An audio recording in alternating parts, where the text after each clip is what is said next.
Amigos, buenas noches, bienvenidos a Fase 1 Política Experimental. Este es nuestro penúltimo programa del año, un programa de lujo hoy, y en un día muy especial, porque más allá del fin de semana este extra large, eh, yo no recordaba que hoy era el aniversario de la muerte de John Lennon. Realmente un día muy especial, que un plagado de anécdotas viendo ahí en Twitter. eh, Realmente sorprendente.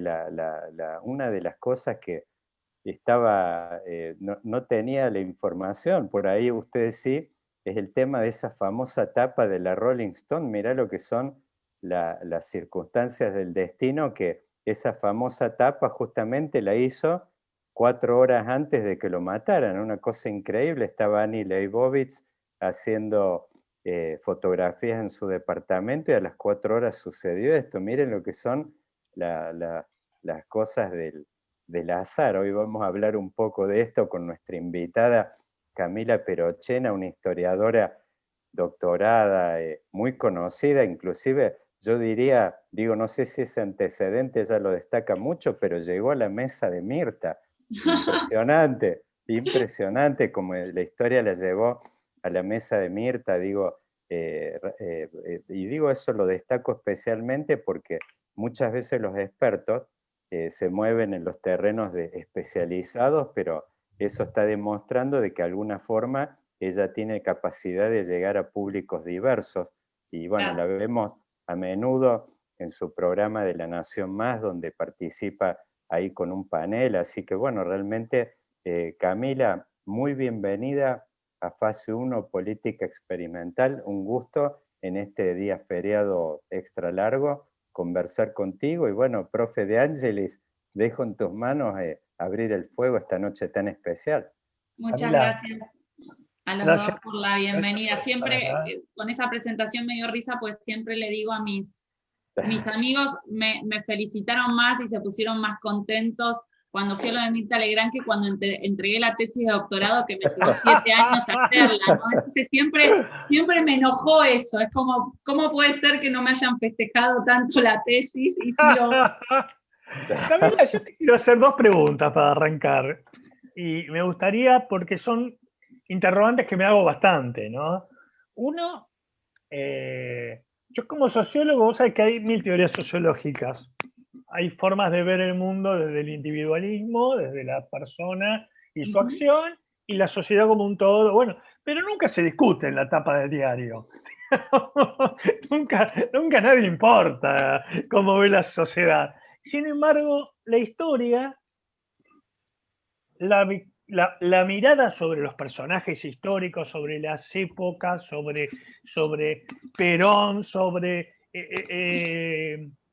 cómo se vivió en los 70, distintas, hasta cómo murió John Lennon, todo el tiempo se está discutiendo y se vuelve a discutir y parece que nunca es suficiente y siempre está una disputa o una lucha o una mirada como muchas veces bastante agresiva, porque no son discusiones de mi mirada es esta, San Martín, no, como un enfrentamiento. ¿Por qué nunca terminamos? Probablemente pase en otros lados, ¿no? Pero hablando de Argentina, y hoy en la actualidad donde se va a discutir si se adoctrina a los chicos, es decir, una mirada de la historia como que hay una bajada de línea. ¿Por qué pensás que pasa eso? Bueno, a ver, lo Sí, primero que que pasa, ¿no? hay varios puntos ahí para hacer. El primero que diría es que, en términos generales de la historiografía en general, es que la historia no es monopolio de los historiadores, ¿no? Entonces, que historia es una disciplina o es un oficio, ¿no? Que mucha gente hace por fuera del mundo académico de los historiadores, ¿no? Entonces, como vos bien decís, muchos periodistas, muchos abogados, mucha gente hace historia y escribe de historia y opina de historia. Y eso es algo con lo cual los historiadores tenemos que convivir, porque además mucha gente que habla sobre historia y escribe sobre historia no necesariamente tienen los mismos fines u objetivos que tienen los historiadores cuando hacemos historia, ¿no? Entonces yo ahí distinguiría, y esto está en debate en la disciplina, ¿no? y vos desde la sociología, me imagino que lo vas a entender, distinguiría entre lo que es la memoria y lo que es la historia. ¿A qué me refiero entre la memoria y la historia? Bueno, la memoria es una forma de hablar del pasado, es una representación del pasado, es una forma de contar una historia que no necesariamente aspira a la verdad. Es decir, que no necesariamente aspira a contar lo que pasó o a dar una interpretación que sea, podríamos decir, metodológicamente rigurosa sobre el pasado, sino que la memoria tiene otros objetivos, además de representar el pasado. El objetivo principal es construir una identidad, ¿bien? Entonces, mucha gente que habla del pasado, ya sean políticos, ya sean, por ejemplo, representantes de una ONG, representantes de una minoría o de cierto grupo étnico, de cierto grupo cultural, todos hablan de historia y tratan de construir, recurriendo al pasado, determinadas identidades. Eso muchas veces no va de la mano con la manera en que los historiadores contamos la historia, ¿no? Es decir, por ejemplo, la manera en que los historiadores relatamos la Revolución de Mayo no es la misma a la manera en que un político relata la Revolución de Mayo. O, por ejemplo, la vuelta de Obligado. No lo contamos de la misma manera. Ni siquiera los historiadores entre nosotros nos ponemos de acuerdo.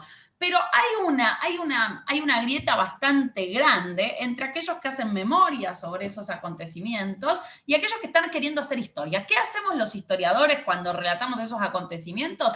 Bueno, los historiadores tenemos una ambición de verdad, ¿bien? Tratamos de tener una mirada crítica sobre ese pasado, no buscamos construir identidades. Y muchas veces las cosas que decimos sobre ese pasado se contradicen con la que sostienen aquellos que buscan construir una identidad de ese pasado, ¿bien? Entonces, la primera cosa que yo respondería a lo que vos me preguntabas, Carlos, es, bueno, los historiadores tenemos que entender que muchas veces cuando se habla del pasado se está hablando de memoria y muchas veces se habla de historia. Eso genera muchos debates y muchas peleas entre historiadores y aquellas representaciones del pasado que muchas veces no van de la mano con el relato historiográfico, ¿no? Con el relato académico. Sin embargo, podríamos decir, y eso lo decía Eric Hobsbawm, decía, bueno, los historiadores tienen una especie de responsabilidad, ¿no? Pública, que es un poco intentar desmitificar esas representaciones del pasado que buscan construir identidades. El objetivo del historiador es más universalista que identitario, ¿bien? Es más universalista en relación con la búsqueda crítica de la verdad, podríamos Ahora decir. se conecta con la segunda pregunta que te iba a hacer porque vi una disputa entre historiadores, como decís vos, más académicos, más rigurosos, con los periodistas que escriben sobre historia, sobre el pasado, sobre los 70 en particular, que venden muchos libros, que por ahí el historiador no los vende. ¿Cómo ves esa? Porque yo noto una pequeña disputa ahí, ¿no? Tanto en criterios metodológicos como cierta disputa de cartel. Permitidme Bien, ponerlo ahí hay dos disputas en distintas. términos. Sí, total. Ahí hay dos disputas distintas otra vez. Una es la que pueden tener los historiadores con periodistas en relación con lo que se habla de los 70. Y la otra es la que tienen los historiadores entre sí, es decir, el tema de los 70 es un tema muy disputado dentro de la propia historiografía y donde se mezclan muy fuertemente estas cuestiones de memoria e historia. Yo diría que muchas veces las disputas con los periodistas están relacionadas con que, no todos, no quiero generalizar, ¿no? Hay muy buenos libros periodísticos sobre los 70, no diría eso, pero en muchos casos algunos periodistas consideran que están descubriendo, es muy común en muchos libros periodísticos sobre los 70 decir, bueno, esto sobre los 70 es un tema tabú y nunca se dijo.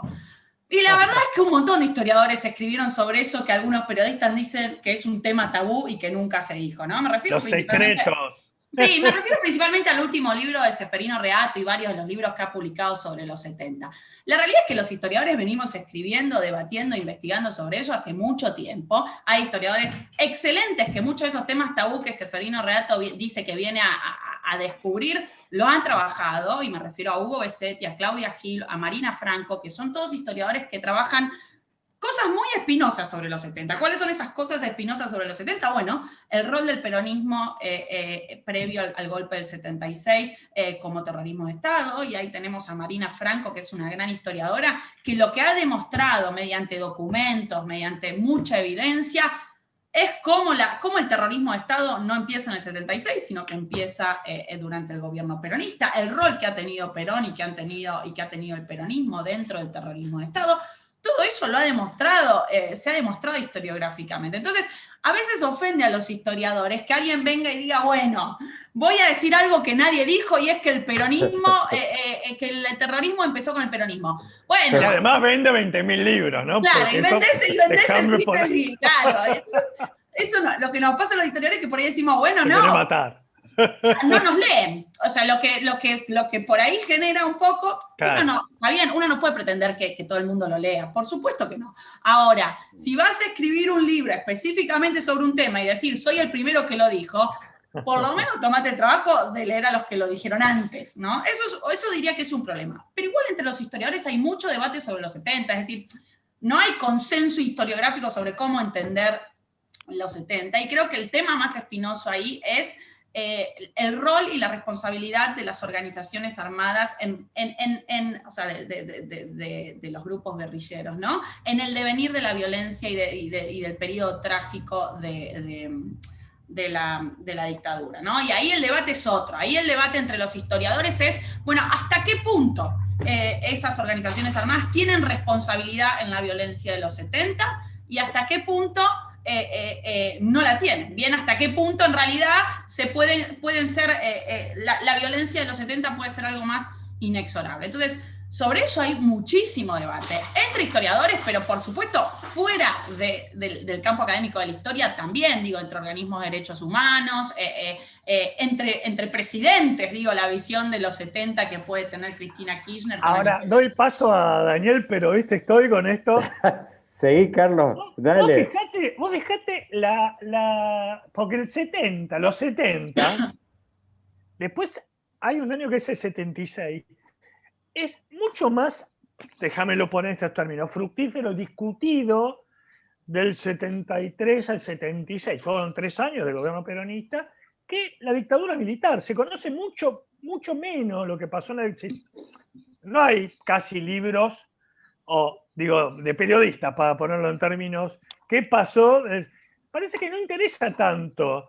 La dictadura, vos decís. De la dictadura, en cambio, cómo la sociedad argentina presenta mucho interés en ese periodo tan cortito, ¿no? Pues fueron 3 años y la dictadura estuvo 8. Sí. No más, 10 años, casi 10 años. 76, 83, 84. Entonces, ¿qué nos pasa ahí? La otra pregunta, ¿no? Porque muchos países tuvieron guerrilla, Italia, Alemania, Francia, España con la ETA. La España se sigue discutiendo, pero en Argentina como que ese debate seguimos mirando esos 3 años con interés, yo también lo hago, ¿no? Yo creo que eso se relaciona con que un protagonista en ese contexto, de ambos lados de esa grieta de los 70, ¿no? Ha sido el peronismo. Y como el peronismo es todavía un movimiento que sigue siendo central y que sigue siendo columna vertebral a la hora de entender la política argentina, revisitar ese momento de los 70 también es eso por un lado, ¿no? También es una forma de repensar y resignificar el peronismo. Pero por otro lado, la dictadura es una herida que queda abierta, ¿no? Es una herida que no está cerrada, ¿no? Y esos fenómenos que marcan heridas tan profundas y que son fenómenos tan importantes, son fenómenos a los cuales es todavía más difícil entender las causas. Es decir, fenómenos así, es muy difícil entender la causa de fenómenos terribles. Fiore decía sobre la Primera Guerra Mundial, que por supuesto es incomparable con la dictadura, pero Fiore decía, bueno, fenómenos como la Primera Guerra Mundial, que son tan trascendentales en el caso de la Primera Guerra Mundial, en la historia mundial, ¿no? Son todavía más difíciles de entenderlos a partir de sus causas. Es decir, descifrar las causas, tratar de entender qué fue lo que llevó a una guerra tan terrible, tan destructora, tan como punto de inflexión como fue la Primera Guerra Mundial, es muy difícil. Yo diría, haciendo una suerte de analogía con lo que dice Fiore, bueno, El 76 es un punto de inflexión, ¿no? La dictadura representa un punto de inflexión, representa una herida abierta todavía en la sociedad argentina, y eso hace que las causas que llevaron a ese hecho tan terrible y a veces difícil de explicar que haya sucedido, es lo que genera la tensión en el 73-76, porque lo que te permite el 73-76 es decir, ok, ¿cómo llegamos a esto? O sea, ¿cómo la sociedad argentina llegó a aceptar, porque ahí el tema también es ese, ¿no? ¿Cómo llegamos a aceptar lo que estaba pasando? Porque no es solamente por el terror que lo aceptamos. ¿Bien? No es que la sociedad argentina aceptó silenciosamente la dictadura, porque ese silencio se extendió los primeros por lo menos 4 años, sin contar el caso de los organismos de derechos humanos, Madre de Plaza de Mayo, no. Pero digo, en términos generalizados, la mayoría de la sociedad permaneció en silencio durante muchos años. ¿Cómo explicamos eso? ¿Bien? Es decir, ¿cómo explicamos ese fenómeno? Bueno, creo que el sobreanálisis capaz del 73-76 trata de buscar respuestas a esta pregunta tan difícil de responder, ¿no? Camila, ya vamos a volver a todo esto que arrancó con las preguntas de Carlos, porque digo, cuando nos echemos un ojo sobre el tema de la evolución del peronismo, y sobre todo esta versión, que no sé qué número es, me acuerdo había un libro que hablaba de los 3 peronismos, y Este era el tercero. yo no sé si vamos por el cuarto, quinto, sexto, ahora no sé si Alberto inclusive es una etapa nueva o simplemente es una, como algunos dicen, solamente una etapa de transición, que es como que estamos esperando la venida, como dirían los católicos respecto a Cristo, estamos esperando la venida del próximo príncipe. Entonces, pero digo, a ver, ya vamos a volver a eso. Vos sabés que hace un par de días estaba en Córdoba, estaba leyendo, me había llevado El Príncipe, una versión comentada por Napoleón, y vos sabés que hay Sí, una parte que estaba leyendo cuando habla de los príncipes civiles, sí. eh, que digo, le voy a preguntar esto a Camila, porque ahí Maquiavelo distingue 2 tipos de príncipes civiles que dice algunos que llegan con la ayuda de los poderosos, uno diría hoy los factores de poder, y después Sí. otros que llegan, no sé si diría con las manos libres, o por ahí él dice, bueno, son el riesgo que los que tienen los que vienen de abajo, como que el riesgo que tienen es el tema de la soledad, pero en cualquiera de los 2 casos hay un factor común entre los dos, que ahí justo Napoleón hace varios comentarios que dice, el poderoso, el que llega con ayuda de los factores de poder tiene el problema de que los factores de poder son angurrientos y dice, y lo tratan como un par. Sí. Y después, el que llega de abajo solo, también comenta ahí Napoleón, es el tema de las dificultades que tiene para saciar el hambre de los factores de poder. O sea, es un problema en común, unos por amigos y los otros por extraño, digamos, pero en cualquier caso es como una gran piedra en el zapato que tiene el príncipe civil. Yo digo, yendo un poco, digo, a ver, quiero tocar este tema con Camila, yendo al tema de la historia.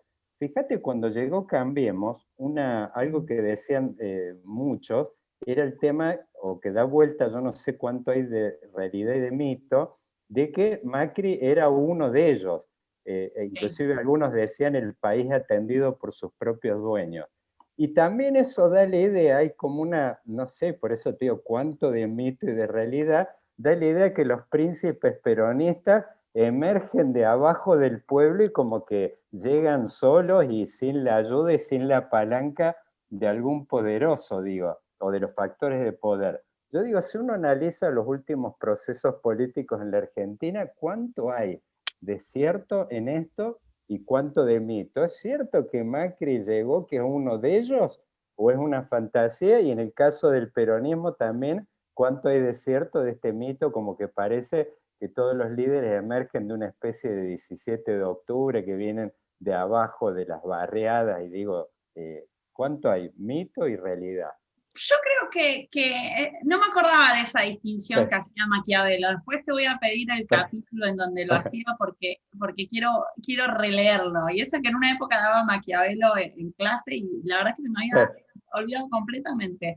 ¿Quiénes llegan de abajo y quiénes llegan de arriba? Para mí, por supuesto, es difícil hacer esta distinción tan clara, porque nadie llega completamente arriba o sea, pensemos que Maquiavelo está escribiendo, si bien Maquiavelo escribía en las repúblicas italianas, en un contexto donde se podía hablar de una llegada desde abajo, está escribiendo en un contexto en el cual no existe el sufragio. El sufragio entendido en términos de democracia moderna, ¿no? Sí. Entonces, yo diría, en contextos democráticos de democracia moderna, nunca vas a llegar solo desde arriba, ¿no? A no ser que hagas que te saltees el paso democrático. Entonces, yo nunca diría que Macri llega solamente por el poder de arriba, porque en principio diría que eso es subestimar a los que votaron a Macri y lo siguieron votando muchas veces y capaz lo votaron ahora. Entonces, yo lo primero que diría es, para mí, el error de esa visión, que fue muy común en el 2015, que fue muy común, que para mí también fue muy común para tratar de explicar la derrota, ¿no? Yo me acuerdo en el libro de Cristina Kirchner, cuando ella habla, no de las elecciones del 2015, sino cuando ella habla de las elecciones del 2009, en las que pierde Néstor en la provincia de Buenos Aires con de Narváez, si no me equivoco, que podría ser considerado como estos de los del poder.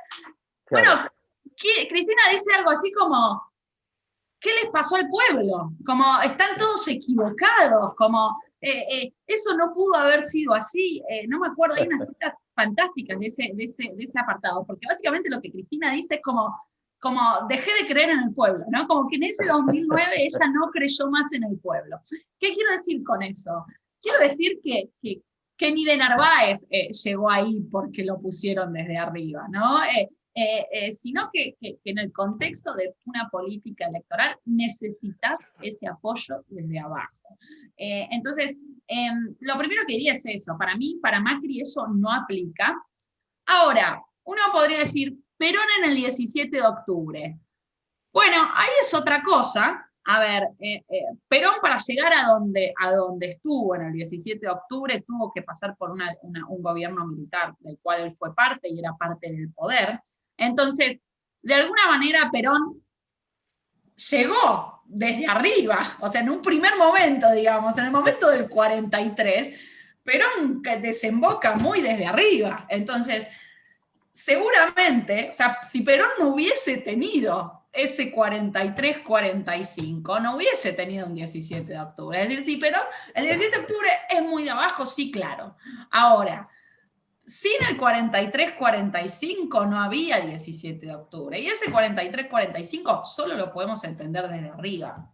Ahora, Camila, perdóname, te doy vuelta a la pregunta que me interesa, la de pregunta de Daniel, en términos no tanto arriba y abajo, sino continuidades y discontinuidades, porque Macri tenía algo muy curioso de cuando arranca, que es, somos sin historia, somos un grupo que no tenemos historia, no estamos atados a las viejas historias, no tenemos nada que ver, vamos a poner animalitos en los billetes, que es anecdótico, pero es una caracterización, no hay más cevitas, no hay más rocas. Vos pensás cuando pones un roca en un billete, estás poniendo algo, una carta fuerte, y cuando la pones se va también. Y en ese término de continuidades y discontinuidades, porque pareció que Menem era una ruptura total en su momento, porque parecía ya no estar vinculado a la historia del peronismo, y algo que charlaba Daniel al principio, esta historia del peronismo actual, en cuanto se conecta, ¿cómo vincular las continuidades y las discontinuidades? O esto no tiene nada que ver con el propio kirchnerismo que gobernó 2003-2015. A ver, hay varias cosas ahí. Lo primero que diría es que yo en esto soy toqueviliana. ¿A qué me refiero con eso? O burkiana. Todas los argentinos tenemos, o los presidentes argentinos tienen lo que yo llamaba en algún lugar el síndrome de la refundación, ¿no? La mayoría de los presidentes argentinos llegan y dicen estar creando algo completamente nuevo, ¿no? Estar dando lugar a un nuevo origen. ¿Por qué decía Tocquevillana? Bueno, los revolucionarios franceses también decían, estamos creando algo completamente nuevo. Lo que empieza en 1789, y en realidad lo piensan para 1792, es algo completamente opuesto, es un nuevo régimen en relación con lo que dieron en llamar el antiguo régimen, ¿no? Es algo que se opone completamente al antiguo régimen. Ahora, autores como Tocqueville que han dicho, nunca es pura ruptura. No le creas a los que te digan que es pura ruptura. No le creo a los revolucionarios franceses que me dicen que el nuevo régimen es algo completamente diferente al antiguo régimen, sino que lo que hay entre antiguo régimen y nuevo régimen, hay algunas rupturas, pero también hay muchas continuidades, ¿no? Para Tocqueville esa gran continuidad era la centralización del Estado francés que empieza en Luis XIV y sigue con Robespierre o con Napoleón, ¿no? Que entre Luis XIV, Robespierre y Napoleón hay un hilo de continuidad que es la administración centralizada del Estado. ¿Eso qué me lleva a decir? Bueno, la ilusión de todos nuestros presidentes, y acá no solo pongo a Macri, acá pongo a Macri, a Cristina Fernández de Kirchner, a Néstor Kirchner, a Menem, a Alfonsín, a Onganía, a Perón en su momento, a Frondizi, a Irigoyen, digo, no, a Roca, digo, no hay nadie libre de esto, hay pocos que están libres de refundacionismo. Nunca la ruptura es total. Es imposible que la ruptura sea total. Y ni siquiera es sabio pensarlo en términos, ni siquiera es estratégico en términos de estrategia política. Son decir, bueno, tenés que recomendarle algo a un presidente. Bueno, no te creas que podés fundar algo completamente nuevo, porque no va a andar. La historia pesa, la historia nos pesa en las espaldas. Y eso yo le plantearía, o le hubiese planteado a Macri en el 2015. La historia te va a pesar, la historia te va a estar persiguiendo, es un fantasma, no podés hacer política sin mirar al pasado. Está bien, entiendo que no quieras quedar atado al pasado, ahora no vas a poder tener una visión, un horizonte futuro si no tenés en cuenta de dónde venimos. Y creo que eso le explotó en el 2018, cuando fue el conflicto económico y cuando fueron al FMI. Creo que eso les explotó porque se dieron cuenta que las memorias en relación con el FMI, las memorias que venían de generaciones y que venían de la crisis del 2001, no podían negarse, ¿bien? Entonces que eso de alguna manera los pasó por encima. Ahora, con respecto a no me voy a ir de la pregunta que me hiciste al principio, que es, Alberto, ¿dónde se mira acá? No, yo creo que Alberto no está planteando nada nuevo. Y ni siquiera él se propone plantear algo nuevo, ¿no? Eso es original, no está diciendo vengo a refundar un nuevo peronismo. Capaz que es original decir que no es refundacional, ¿no? Claro, lo verdaderamente revolucionario en Argentina es decir que no vas a refundar nada nuevo. Entonces, yo diría, bueno, Alberto está de alguna manera, está usando lenguajes, está usando ideas, está usando proyectos que son propios del primer momento kirchnerista, ¿no? Y él lo dice todo el tiempo, el momento de Néstor, ¿no? Él se mira en el espejo de Néstor. Ahora, él está hablando con un... Y ahora traigo a Maquiavelo, ¿no? Maquiavelo hablaba con un lenguaje nuevo para una época que estaba muriendo. El problema de Alberto es que habla con un lenguaje viejo para una época que está muriendo, ¿no? Entonces, no estás creando una nueva forma de pensar, no estás creando una nueva forma de pensar la política en un contexto de crisis inédita, en la cual seguramente tengas que recurrir a otro tipo de sincretismo. No podés tener el peronismo del 2003, porque la sociedad argentina no es la del 2003, porque las causas de esta crisis no tienen nada que ver con el panorama del 2003, porque la sociedad no es la del 2003, los niveles de pobreza, la situación macroeconómica no es la del 2003.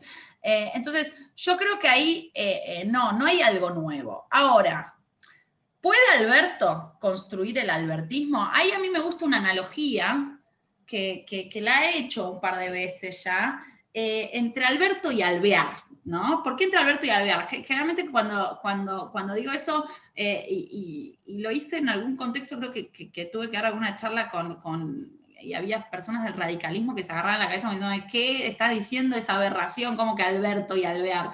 ¿En qué sentido? Ahí hay una analogía para hacer. Yo creo que Alberto y Alvear tienen en común dos cosas. La forma en la que llegan al poder y la forma en que ejercen el poder. El dilema, no la forma en que ejercen el poder, no, perdón. El dilema que se les plantea en el ejercicio del poder. ¿A qué me refiero con esto? Tanto Alberto como Alvear llegan a la presidencia porque los jefes respectivos del partido son los que los eligen para ser candidatos, ¿no? Irigoyen en el caso de Alvear, bueno, Cristina en el caso de Alberto Fernández. Y no son los jefes políticos o los líderes políticos de sus propios partidos, ¿no? No controlan el partido, no controlan la maquinaria del partido. Esto es lo que tienen en común. Ahora, cuando llegan, a los dos se les plantea un dilema que es parecido. ¿Hay que crear un alvearismo o un albertismo? ¿Hay que crear o construir una identidad política que los diferencie de la identidad de los presidentes que los precedieron y que son los jefes políticos de sus partidos, es decir, del kirchnerismo en el caso de Alberto y del irigoyenismo en el caso de Alvear? Al mismo tiempo, los dos, dentro de sus gobiernos, tienen que convivir con una suerte de coalición. Alvear tenía dentro de su gabinete personalistas o irigoyenistas y antipersonalistas, que eran radicales, anti-irigoyenistas que después armaron su propio partido, pero que toda esa división se dio en el pleno gobierno de Alvear, es decir, formaban parte de un mismo partido y la división del radicalismo se dio durante el gobierno de Alvear. Alvear tenía que convivir con estos sectores dentro de su gabinete, dentro del Congreso. Su vicepresidente era el Pío González, ¿no? Era un irigoyenista hecho y derecho, que eran los ojos y oídos de Irigoyen en el gobierno de Alvear. Entonces, tenemos un Alvear que va a estar haciendo equilibrio entre estos dos sectores durante toda su presidencia. Los antipersonalistas permanentemente pidiéndole a Alvear que se la juegue, que tome algunas decisiones para terminar de romper o terminar con el irigoyenismo. La decisión más importante en ese caso era intervenir la provincia de Buenos Aires. Alvear no lo va a hacer, finalmente no lo va a hacer, pero todo en varios momentos de su presidencia estuvo a punto, ¿no? Era como, va a terminar rompiendo, está por romper con Irigoyen y nunca rompía. Es lo que, perdón Camila, es lo que le pide Clarín a Alberto con Cristina. Pero total, es lo que le pide Clarín, es lo que le piden muchos albertistas, es lo que le piden algunos intendentes, es lo que le piden algunos gobernadores. Es decir, Alberto también hay gente pidiéndole hacer el albertismo. Alberto por el momento dice, yo no voy a hacer el albertismo, ¿no? Pero está esa tensión y está esa idea de, bueno, si Alberto hiciera el albertismo, ¿tendría un gobierno más claro? ¿Tendríamos más claro qué es lo que quiere Alberto? ¿Puede Alberto hacer el albertismo? ¿Estaría dispuesto a traicionar a Cristina? Digo, el gran tema, uno de los biógrafos de Alvear, que se llama Leandro Lozada, en relación con este dilema alvearista, él dice, bueno, Alvear nunca se animó a traicionar a Irigoyen, ¿no? Alvear nunca quiso. ¿Por qué Alvear no construyó el alvearismo? Bueno, capaz fue estrategia política, capaz se dio cuenta que no le daba para construir el alvearismo. El marcelismo, diríamos. Claro, marcelismo. Exacto, bueno, estrategia, no sé, lealtad, capaz fue algo emocional. La unión entre Alvear e Irigoyen era muy filial, ¿no? Bueno, capaz hubo una cuestión de no poder traicionar a esa figura un poco paterna que era Irigoyen. Camila, perdón, vos sabés que el otro día a una referente de Cambiemos, parece que quedó el micrófono abierto, no sé si quedó abierto o deliberadamente abierto. Como se usa ahora. Claro, sí, dejarlo abierto accidentalmente. Claro, es como la cámara del Zoom, viste, que la verdad, bueno. Sí, ya sé. Y dijo, estos otra vez se les muere un ídolo popular, siempre les toca a ellos. Bueno, es que... Y yo, ahí, pero digo, primero, no sé cuánto tiene eso de cierto, me gustaría por ahí chequearlo con vos, por un lado, pero por otro lado, en esta discusión, debate del tema de la construcción de lo que fue en su momento el alvearismo, los que pedían sangre, y ahora los que le piden también a Alberto, Yo lo que te quería preguntar en esto, enganchado con esto otro, es cuánto juega el azar o algún hecho fortuito en el sentido de que esa chance, no digo, puede estar en la voluntad de Alberto o en una de esas de alvear en aquella oportunidad, pero es como que dice, el otro día leí a alguien que decía, Moisés no hubiera sido nunca Moisés si no tenía el pueblo judío oprimido en Egipto. Entonces, es como que está, que lo comenta, lo traía justamente porque hablaba de oportunidad y valor, un poco que también lo traía ahí del príncipe. Bueno, Yo eso. digo, ¿cuánto, por eso lo que te quería preguntar es esto, cuánto puede estar en la voluntad de uno y cuánto necesitas de esa oportunidad o que voy a decir, bueno, faltó el valor, digamos, ¿no? Vos recién decías, hace un rato hablabas sobre el príncipe, y en el príncipe es clarísimo, ¿no? Maquiavelo dice 50% de fortuna, 50% de virtud. Es decir, un príncipe necesita las dos cosas. Ahora, ¿en qué consiste la virtud? Consiste en poder leer las circunstancias que te da la fortuna, que te da el azar, ¿bien? Y poder hacer un uso productivo de esas circunstancias, ¿no? Entonces, por supuesto que hay algo de fortuna. Vos recién me preguntabas por lo de las muertes de los ídolos populares. Bueno, uno podría decir, 1952, ¿no? Muere Eva Perón. Bueno, el peronismo ha tenido varios funerales de Estado muy importantes, ¿no? Y no solo el peronismo, digo, los funerales de Estado son algo clave que podríamos rastrear el siglo XIX, pero los más importantes empezaron a tener lugar a principios del siglo XX, ¿no? El funeral de Mitre, el funeral de Eva Perón, el funeral de Néstor Kirchner, el funeral de Fangio durante el gobierno de Menem, el funeral de Carlos Gardel durante el gobierno de Justo. Son todos grandes funerales organizados por el Estado, grandes funerales que fueron utilizados para mostrar el poder del Estado. De hecho, yo recién hablaba del de Mitre. Bueno, el de Mitre, por ejemplo, que fue en 1906, fue utilizado para mostrar que el Estado argentino podía organizar un gran funeral al nivel de los funerales europeos, ¿no? Entonces, en todos los funerales de Estado, los funerales de Estado no son solamente, o sea, no es malo decir que de los funerales de Estado se hace un uso político, porque justamente son hechos políticos. Digo, cuando vos transformás un velorio en un funeral de Estado, estás transformando al hecho en un hecho político, ¿bien? Generalmente, de un hecho político se hace un despliegue simbólico que implica un uso político de esa muerte. Ha sido así en todos estos funerales de los que yo los nombré.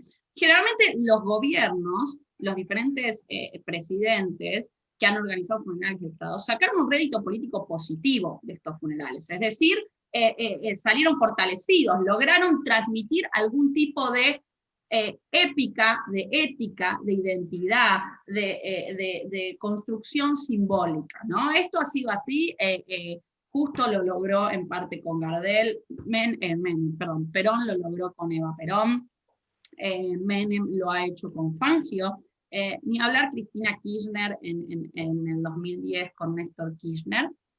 La gran diferencia, me parece a mí, de este velorio, del de Maradona, ¿no?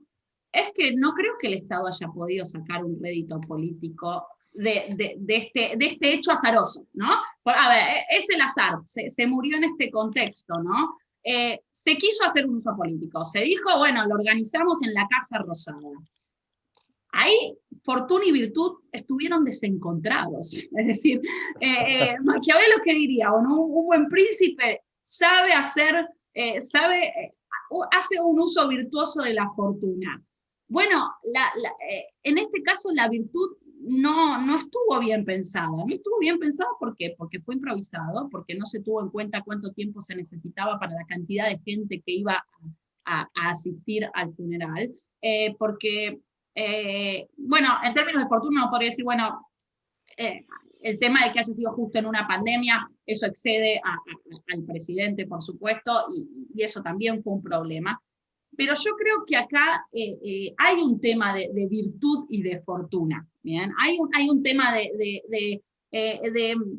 desencuentro entre lo que el azar, digo, bueno, vamos a hacer el velorio en la Casa Rosada. Bueno, no hubo una preparación, o la preparación necesaria, o los acuerdos necesarios, o las ideas necesarias para que eso sea posible, ¿no? Y para que eso pueda tener un rédito positivo en el gobierno. Al contrario, o sea, el problema de este funeral de Estado es que, a diferencia de los de 1906 que organizaba el Estado argentino para demostrarle al mundo que podía organizar un funeral de Estado, este es un funeral de Estado en el cual el Estado ha demostrado que no puede organizar un funeral de Estado, ¿no? Entonces, Perdón, Camila, voy a hacer un abuso de tu imaginación.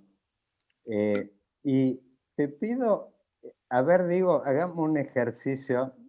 ¿Vos te imaginás a Alvear con una oportunidad de este tipo haciendo mejor uso de la oportunidad de lo que hizo Alberto, que realmente fue un desastre? Yo creo que Alvear tenía algunas formas de... O sea, yo digo, Alvear tiene un dilema parecido al de Alberto, pero Alvear la tenía muy clara en cómo gobernar. A ver, ojo, voy a decir otra cosa, que esto es a favor de Alberto. Alvear tuvo la fortuna de su lado.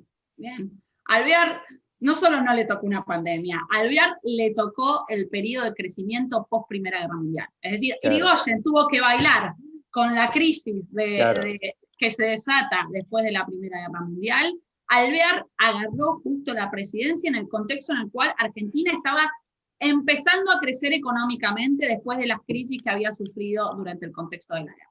Entonces, Alvear tuvo la fortuna de su lado. En esta tensión entre virtud y fortuna, Alvear tuvo suerte, ¿bien? El azar lo ayudó a Alvear. Pero además Alvear era un buen político, ¿no? Entonces, Alvear lo ayudó y supo hacer de esa fortuna, fue virtuoso para saber cómo gobernar. Y además me parece que ahí hay algo que Alvear tiene y que Alberto no me parece que esté mostrando, que es una total capacidad de delegar en sus ministros. ¿Bien? Es una forma de gobernar, delegando mucho en sus ministros, en conjunto, no con esta lógica radial, sino reuniendo a sus ministros y gobernando junto con sus ministros, por lo cual me parece que Alvear no se lo hubiese pasado. ¿Por qué? Bueno, porque seguramente hubiese tenido a ministros diciéndole, che, esto pará, no lo hubiese decidido en una mesa chica. Yo no sé cuán chica fue la mesa donde se decidió lo de Maradona, pero creo que muy chica. No solo donde se decidió, sino la mesa que organizó el funeral de Estado de Maradona. Camila, te quiero cambiar un poquito el eje. Yo sé que los historiadores siempre miran para atrás y miran largos periodos históricos, pero vos hablas y trajiste el tema de la pandemia. Vos sabés que se va a reunir el grupo de Davos, como decimos habitualmente en el barrio. No sé si le dicen Davos o Davos. Y hablan del Gran Reset, del Great Reset, que esta etapa y la pandemia, vos viste que Slavoj Žižek dijo, se terminó el capitalismo, viste que están estos grandes anuncios, como que hay un cartel de stop y cambió todo. Profe, pero vende como loco con eso. Vende como loco. Camila, esa es la posta. ¿Ves algunos síntomas de un gran reset, una gran transformación?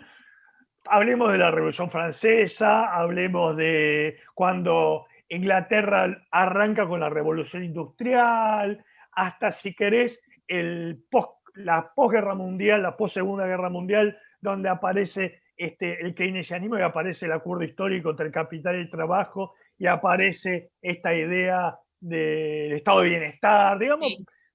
¿Te parece que estamos en un giro de, por lo menos por los síntomas, digamos, ¿no?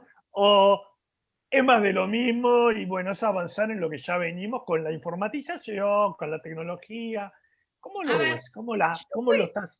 Yo soy más escéptica con esto de que la pandemia marca un antes y un después en la historia. Sí creo que hay cosas que van a cambiar. Ahora, ¿eso marca un punto de inflexión? Bueno, hay muchas epidemias.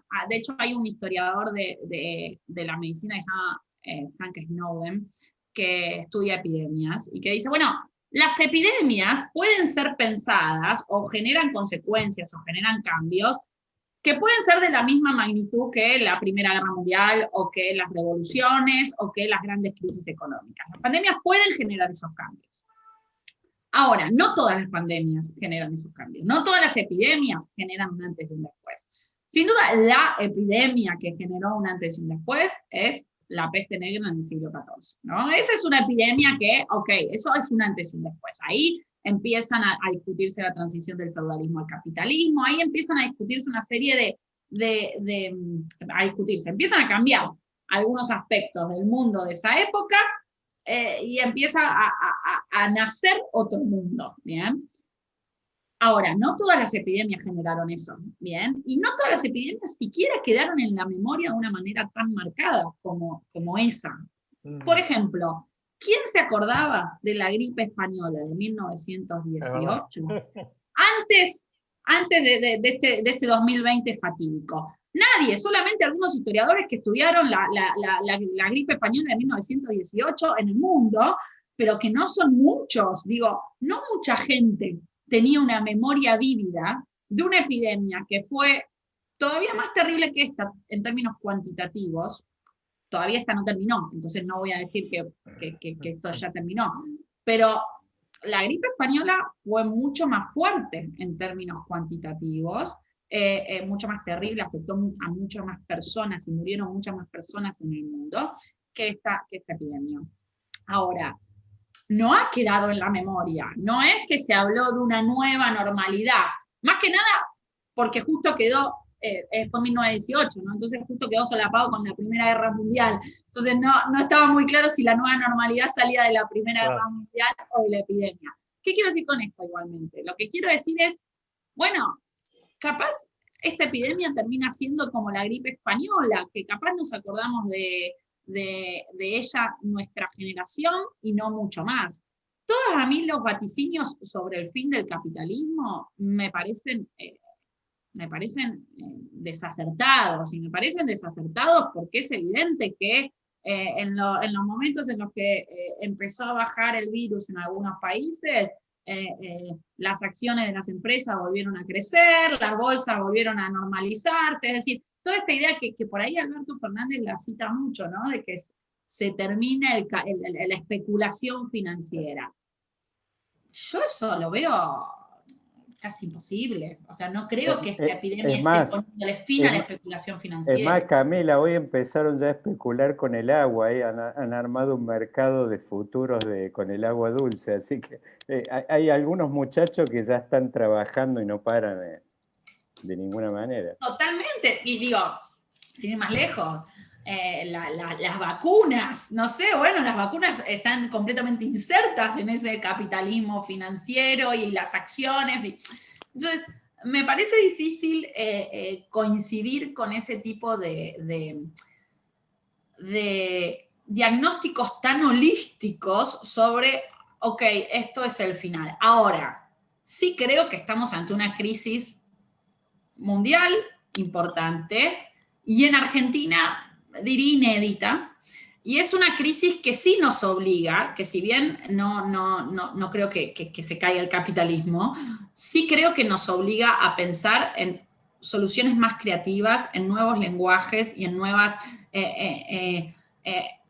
que nos debería ayudar a pensar en reestructurar algunos problemas que estamos teniendo, ¿no? Que son medios estructurales y que los arrastramos de hace mucho tiempo, ¿no? Entonces, digo, la pobreza, la situación de la provincia de Buenos Aires, la coparticipación, un montón de los impuestos, un montón de cosas que se están debatiendo y que yo creo que podría ser un momento propicio para pensar en reformas estructurales.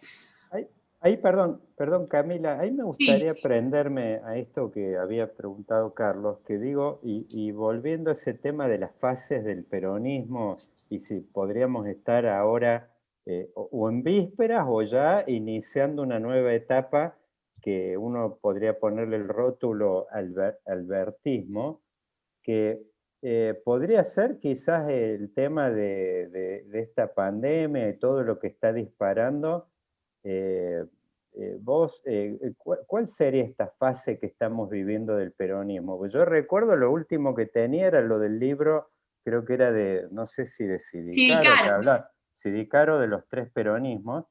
Y los tres peronismos y el de Sidicaro llegaba hasta el 76, porque ahí pensá Bueno, que habría que agregarle a bueno, Menem, por eso, estaría el a cuarto, Dualde, que para mí es un peronismo aparte, a bueno, Néstor Kirchner, que para mí es un peronismo distinto al de Cristina Kirchner. O sea, estaríamos, no claro. sé, por el octavo, diría yo. O sea, Bueno, como...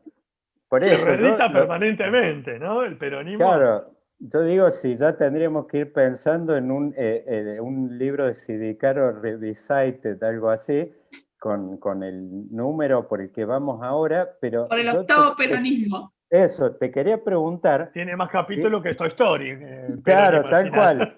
tal cual, sería como la gira despedida de los chalchaleros. Sí, Eh, yo digo, si podemos estar pensando en que esta pandemia, digo, más allá que no tenga los efectos de una peste negra, ni de cerca, pero digo, en lo que hace a la política doméstica, que quizás esté disparando un nuevo ciclo, que ojo, quizás en realidad como esas crecientes que yo veía de chico en los ríos de Sierra en Córdoba, se lleva un montón de cosas y entre ellas se lo lleva Alberto mismo, y bueno, en una de esas, esta etapa nueva del peronismo, en realidad sea alrededor de algún nuevo liderazgo que podría ser Massa o alguna otra figura que en una de esas hoy está tapada, pero sí, digo, si vos te imaginas de que quizás esta pandemia sea como un hecho, puede ser, puede tener la magnitud de un disparador para un cambio de etapa.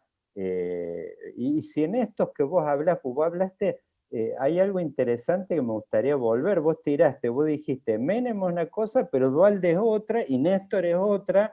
O sea, es como que vos ahí haces varios cortes y mirá, lo de Dualde, por ejemplo, ha quedado medio perdido en el tiempo y todos lo dan como una especie de nada más de anécdota administrativa, pero vos lo estás elevando a otra categoría. Me gustaría por ahí que en una de esas profundices un poquito en eso.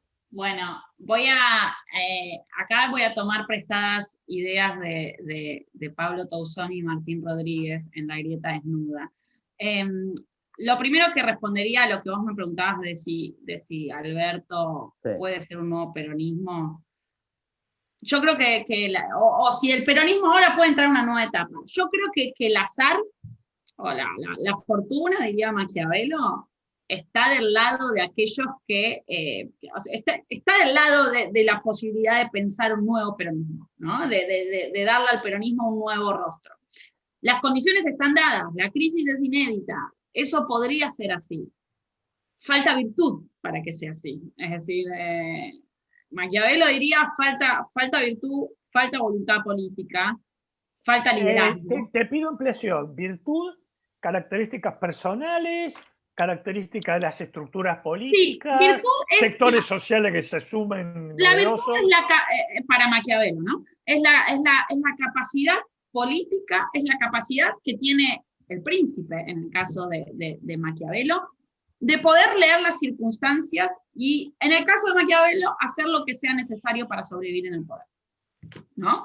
Eso es la virtud, que está relacionado con la voluntad, con la capacidad de acción. La fortuna es lo que te toca, es con la que te toca bailar. Vos tenés que ver cómo moldeás esa fortuna, cómo la tratás de manejar, ¿no? Lo que dice Maquiavelo es, los hombres virtuosos son aquellos que pueden manejar la fortuna a su favor, ¿no? Llevar la fortuna hacia donde quieren ir.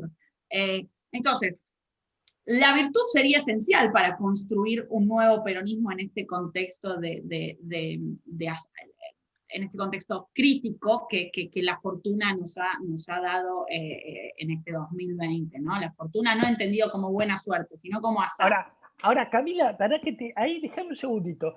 Sí. ¿Viste cuando uno iba a bailar y te querías hablar con la chica más linda y estabas ahí, no te atrevías y decías, me la juego, me voy? Alberto tuvo en la mesa a Horacio Rodríguez Larreta, pensando en esto de la virtud, ¿no? Pero te pongo la otra caracterización, que es la correlación de fuerzas, ¿no? Lo tenía a 2 metros y le podía decir, Horacio, si en vez de la cuestión sanitaria, o además de la cuestión sanitaria, nos ponemos a hablar del dólar, del sistema político, de cómo armamos un cambio en el sistema tributario, y dejamos de lado a Cristina. Esa virtud, capaz que la pensó, todos pensamos que la pensó, pero la correlación política no te lleva como el agua del río a veces a la virtud. ¿Podía ser eso sin que se le incendiara el frente de todos? Porque sí, yo creo, de hecho esto lo he discutido con amigos conocidos que son más albertistas, y yo les he dicho como, ay, ¿por qué no hacen el albertismo? ¿Qué les pasa? Y claro, y lo que me han dicho es porque perdemos. O sea, porque no están las condiciones dadas para hacer el albertismo, ¿no? O sea, el Alberto Larretismo loco, ¿viste? Claro, no, el partido como del centro, la moderación. Eso claro, porque la mitad de la coalición se nos va. O sea, la realidad es esa, o más de la mitad. Con poder de fuego, con poder de calle, con el Senado, el diputado, ¿no? Sí. Sí, a ver, yo creo que tienen un punto ahí, creo que tienen un punto, pero también creo que en circunstancias así, los liderazgos que sobresalen son los que están dispuestos a arriesgar cosas. Si no vas a arriesgar nada o no vas a hacer nada nuevo, es muy probable que... Ahí tenés un punto. Es muy probable que no pases a la historia. Camila, ojo. el comentario de Napoleón ahí entre paréntesis respecto a este balance de que decís vos de oportunidad y virtud, que él por supuesto lo asocia más con valor y hace más hincapié en eso, en esa B corta en valor. Napoleón dice, por mi experiencia en todos los hechos que viví, dice, es más importante el valor que la oportunidad, y dice, eso lo puedo... ¿Sí? Sí, bueno, sí. Es que Napoleón era un hombre virtuoso, era un hombre que sabía leer las circunstancias. Pero tenía el ejército francés y los cañones. Sí, pero el ejército francés estaba dividido y faccionalizado en el momento en que Napoleón, en el 18 Brumario, ¿no? En el momento en que Napoleón da el golpe. Entonces él logra ahí armar, es muy virtuoso en ese sentido. Pero quiero decir algo más sobre lo que me preguntaba Daniel, sobre lo del nuevo peronismo. En un artículo que sacó hace poco Pablo Tauzón en Panamá Revista, él dice algo así como la diferencia entre este momento y el 2001 es que acá nadie quiere agarrar. Es decir, en el 2001 el peronismo, había muchos liderazgos que querían liderar el peronismo. En este momento están todos así, ¿no? Como, yo esta papa caliente no la agarro, ¿no? Entonces me parece que ahí hay una vía posible para pensar si es posible que se venga un nuevo peronismo. ¿En qué sentido? Bueno, en que poca gente está queriendo agarrar en que no hay liderazgos peronistas claros de quién reemplazaría a Alberto. Vos me preguntás a mí, bueno, ¿quién lo agarraría? Bueno, vos me decías recién Massa.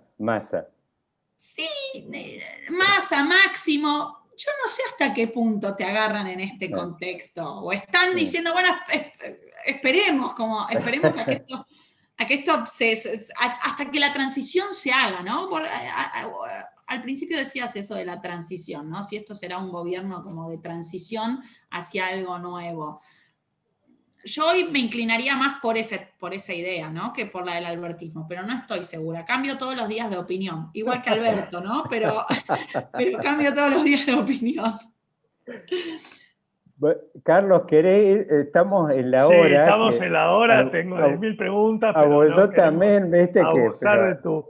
Porque ahora has abierto otra que Napoleón a los cañonazos, estás abriendo panoramas, pero sí hay algo y con esto mi última preguntita que te quería hacer, algo que sí que yo noto, que por eso es una opinión muy personal, que la pandemia, pensar que Alberto cumple esta semana un año de gobierno, ¿no?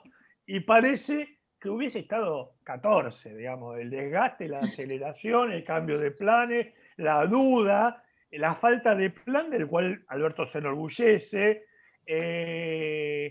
¿Puede aguantar la sociedad argentina esta aceleración y Alberto un desgaste político que muchos han marcado prematuro porque no tuvo un tiempo para estabilizar, o no, o la historia a veces juega como partidos raros que por ahí frena y bueno, comparar el dólar alcanza. No ¿Cómo ves estoy esto de segura. Ahí acelerar? hay como dos escenarios posibles. Yo creo que hay uno más probable que otro, ¿no? Muchos presentan un escenario más apocalíptico, ¿no? Tipo, bueno, estamos por chocar, ¿no? Como estamos ahí, al borde del abismo, nos estamos por caer del todo, ¿no? Dualde, ¿no? Vale, un montón, como es muy común el escenario apocalíptico. Y otros presentan un escenario más de caída agónica, ¿no? Como de, bueno, vamos a 3 años de medio indefinición, decadencia y agonía. Yo soy de los que creen que esto va a ser algo más agónico que golpe, ¿no? Que caída así abrupta. Creo eso. No me puedo equivocar porque sé mucho del pasado, pero nada del futuro. Y eso de que los historiadores conocen mejor el pasado para entender el presente y plantear posibilidades para el futuro, no funciona así. Generalmente, con suerte nos sirve para entender el presente, para nada nos sirve para plantear posibilidades para el futuro.